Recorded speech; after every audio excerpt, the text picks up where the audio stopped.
couple of other things I've seen LinkedIn recommending you do that are perhaps a little bit ineffective.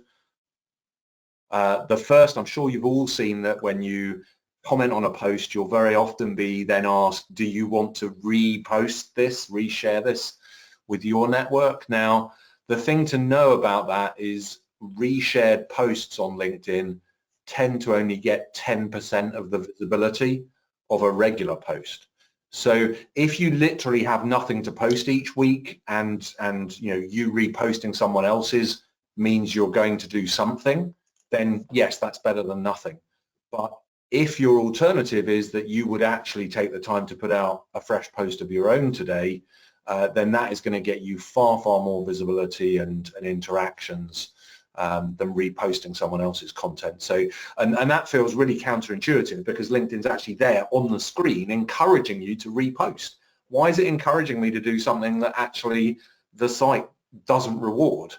So that's one example. The other example I'd give just from experience in the last couple of weeks is congratulating people on a change of job. Now, I put up something about a new project I've been involved in the business, and that triggered me getting a wave of people congratulating me on, my new position. Nothing wrong with that necessarily, but what was really noticeable was that everyone was doing the bare minimum. So I had hundreds and hundreds and hundreds of messages that all just said, congratulations on your new job. And actually, in a lot of instances, I looked at messages from those people, and the only messages that they've ever been have been, congratulations on your work anniversary, congratulations on your new position. But then that gets me thinking, obviously these people are doing this quite a lot. I don't believe they're just, congratulating me. They're probably in LinkedIn doing this, every day or every week and congratulating a load of people.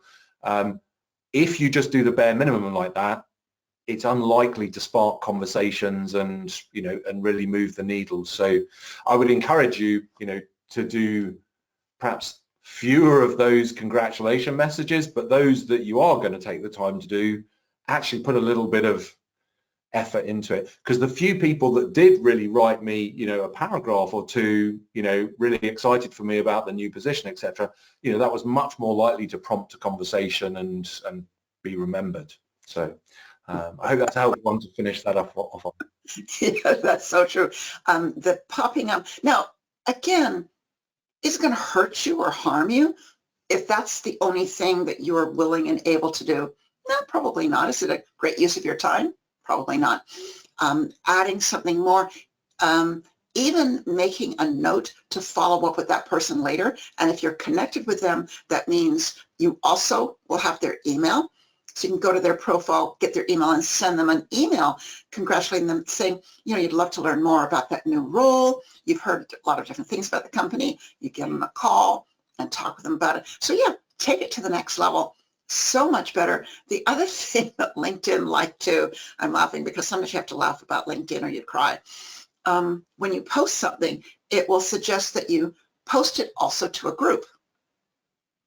Now, if the group is relevant and might be interested, maybe that is a good idea, but often it will pop up groups is totally irrelevant to what you're talking about. It would not be right at all. So just because LinkedIn says you might want to do this, just like your friends say, let's go out drinking all night, you don't have to do it. Take a look, think about, well, maybe that group's not right to post it into, but maybe another group is. I'm a member of a private group on LinkedIn, and it's because I'm very active in it in particular, LinkedIn is always suggesting, well, post it into that group. Well, that would not be appropriate. It's a private group. To promote myself or my own activity would not be right. In fact, I have pre-approval, you and I both do because we're members of the same group, to post about this particular talk today in that group. But that's an exception. But yeah, just because LinkedIn suggests it's a good idea doesn't mean that it is.